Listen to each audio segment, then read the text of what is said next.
বৰাকৰ মৃত্যুৰ বাতৰি পোৱাৰ দিনাখনেই মই গৰিমাক লগ পাবৰ কাৰণে আহিছিলোঁ। মাজৰ এই সময়ছোৱাত গৰিমাক মই লগ পোৱা নাছিলোঁ, যদিও মাজে মাজে কথা বতৰা পাতি আছিলোঁ। আজি সম্পূৰ্ণ ব্যক্তিগতভাৱে মুখ্যমন্ত্ৰী হিচাপে নহয়, এজন জুবিনৰ অনুৰাগী হিচাপে বা জ্যেষ্ঠ ভাতৃ হিচাপে গৰিমাৰ লগত কিছু সময় কটালোঁ। জুবিনৰ ভনীয়েক পামেৰ লগতো কিছু সময় কটালোঁ। জুবিনৰ পিতৃ দেৱতাকো প্ৰণাম জনালোঁ। আৰু আজি কোনো মোৰ ইয়াতে অফিচিয়েল ভিজিট নাছিলে, সম্পূৰ্ণ ব্যক্তিগতভাৱে কিছু সময় কটাম বুলি আজি আহিছিলোঁ। আৰু এঘণ্টা সময় গোটেই পুৰণা কথা বতৰা পাতি কটালোঁ। আৰু গৰিমা কলেজত মোৰ লগত একেলগে পঢ়িছিল, কটন কলেজত। মই ছিনিয়ৰ আছিলোঁ আৰু গতিকে বহুত দিনৰ পৰা জুবিন গৰিমাক মই ভাল কৰি জানিছিলোঁ। গতিকে অকণমান মনৰ যিটো কয় দুখৰ সমভাগী হোৱা, সেইটো কাৰণে ইয়াত আহিছিলোঁ। আৰু বাকী কোনো কেছ গোচৰ এইবিলাক আমি একো পতা নাই, খালি ব্যক্তিগত যিখিনি দুখৰ সমভাগী হোৱাৰ যিটো প্ৰচেষ্টা সেইটোৱে আছিল। মই State Government of Assam has constituted a judicial commission under the chairmanship of sitting judge of Guwahati High Court, Sri Soumitra Saikia, so that anyone who wants to speak or who wants to provide us with any information relating to the mysterious death of Jubin, they get a platform. Also, the sitting judge will have an opportunity to oversee the CID proof. If it's kind of a body which will also take care of the proof.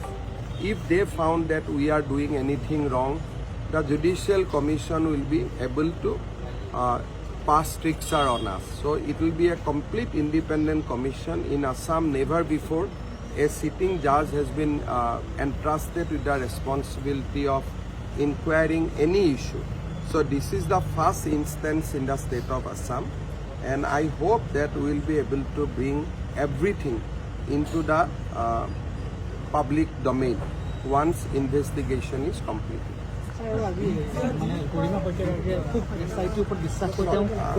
আপোনালোকে যিবিলাক ইনভেষ্টিগেশ্যনৰ সময়ত বিভিন্ন কথা বতৰা ওলাই থাকিব, যেনেকুৱা শেখৰ গোস্বামীয়ে কৈছে জুবিন গাৰ্গক বিষ দিয়া হ'ল।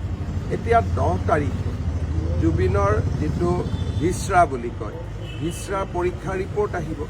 গতিকে 11 তাৰিখে আমি গম পাই যাম যে আচলতে কি আছে কি নাই। কিন্তু পুলিচৰ দায়িত্ব হ'ল যোনে যি কয় কেছ ডায়েৰীত লিখিব লাগিব।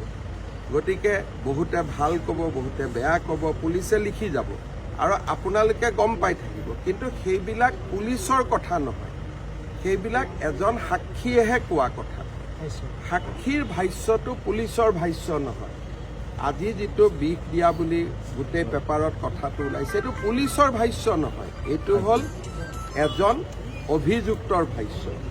এতিয়া তেওঁ এই ভাষ্যটো কিয় দিছে? নিজক বচাবৰ কাৰণে দিছে নেকি, বা কাৰোবাক ব্লেম কৰিবৰ কাৰণে দিছে নেকি? এই গোটেইবোৰ তদন্ততহে ওলাব। আজি এতিয়া আমাৰ আটাইতকৈ বেছি চিন্তাটো এটা পইণ্টতে লাগি আছে, ছিংগাপুৰত থকা অসমীয়া লোকসকল ইনভেষ্টিগেশ্যনৰ কাৰণে আহিবনে নাই। কাৰণ তেওঁলোক যদি নাহে, তদন্তটো আমি পূৰা কৰিব নোৱাৰিম। আৰু তেওঁলোকে জুবিনক ইয়াত যাত্ৰা বা এই গোটেই ঘটনাটো কৰা তেওঁলোকে মেইন মানুহ আছিলে। গতিকে এতিয়া অসমবাসী ৰাইজে হেঁচা দিব লাগে ছিংগাপুৰৰ অসমীয়া সমাজখনক, যাতে তেওঁলোকক পঠিয়াই দিয়ে। বাকীটো আমি যাক আনিব পাৰিলোঁ আনিলোঁ, কিন্তু এওঁলোক ছিংগাপুৰত বহি আছে আৰু দুই এজনে আমাক লিখিছে এইটো অসুবিধাৰ কাৰণে আহিব নোৱাৰোঁ, অমুক নোৱাৰোঁ। কিন্তু অসমীয়া হিচাপে সেই মানুহকেইজনৰ দায়িত্ব আছে। আৰু আজি এতিয়া ছিংগাপুৰত আছে, মোৰো এখতিয়াৰৰ ভিতৰত নাই, ভাৰতৰ ভিতৰত থাকিলেতো ধৰি আনিলোহেঁতেন। ছিংগাপুৰত আমি অসমীয়া ৰাইজে তেওঁলোকৰ ওপৰত হেঁচা দিব লাগে, ছিংগাপুৰৰ অসমীয়া মানুহখিনিৰ ওপৰত, যে আপোনালোকে যেন তেওঁলোকক পঠাই দিয়ে। কাৰণ তেওঁলোক ইয়াত নাহালৈকে গোটেই ঘটনাটো কোনেও জোৰা লগাব নোৱাৰিব। গতিকে মোৰ মনত যিটো চিন্তা হৈ আছে, শেখৰ গোস্বামী, শ্যাম কানু মহন্ত, সিদ্ধাৰ্থ শৰ্মা, অমৃত প্ৰভা এইবিলাক এতিয়া আমাৰ হাতত আছে। আমি যেনেকেই নহওক সঁচা কথাটো তেওঁলোকৰ পৰা উলিয়াব পাৰিমেই। কিন্তু আটাইতকৈ বেছি চিন্তা হৈছে যে ছিংগাপুৰত থকা এই মানুহবিলাক 6 তাৰিখে আহিব নে নাহে। যদি নাহে আমি আকৌ এটা পাকচক্ৰত সোমাই যাব লাগিব। গতিকে তেওঁলোকক আমি সকলোৱে হেঁচা দিব লাগে, তেওঁলোক যাতে যেনে তেনে অসমলৈ আহে। আইনৰ জৰিয়তে অনাৰ ৰাস্তা এটা বেলেগ, কিন্তু মানুহৰ হেঁচাৰ হ'লে সোনকালে আহিব। কেছৰ লাভ কি হ'ব? তেওঁলোকতো আছে ছিংগাপুৰত, অসম পুলিচেতো ছিংগাপুৰত যাব নোৱাৰে। আমাৰ ইয়াতে কেছ ৰেজিষ্টাৰ কৰোৱা কিছুমান মানুহ আছে, কেছটো ৰেজিষ্টাৰ কৰি দিলে, আপুনি নিউজ দিলে, তেওঁলোকৰ নামটো হৈ গ'ল। কিন্তু অসম পুলিচে ছিংগাপুৰৰ কেছ লৈ কি কৰিব? অসম পুলিচৰতো ছিংগাপুৰত যোৱাৰতো কোনো এখতিয়াৰ নাই। গতিকে ছিংগাপুৰত আমি যিটো হেঁচা বুলি কয় যে অসমীয়া মানুহে অসমীয়া মানুহক যিটো হেঁচা প্ৰয়োগ কৰে, আমি তেওঁলোকক মানসিক হেঁচা প্ৰয়োগ কৰিব লাগিব, তেওঁলোকৰ মাক দেউতাকক হেঁচা প্ৰয়োগ কৰিব লাগিব যে ল'ৰা ছোৱালীক লৈ আহক। আমি ইয়াতে এই কেছ দিয়া মানুহকেইজনেতো পাব্লিচিটিৰ কাৰণে কেছ দিয়ে, যিটোৱে হয় তেওঁলোকে কেছে দি দিয়ে।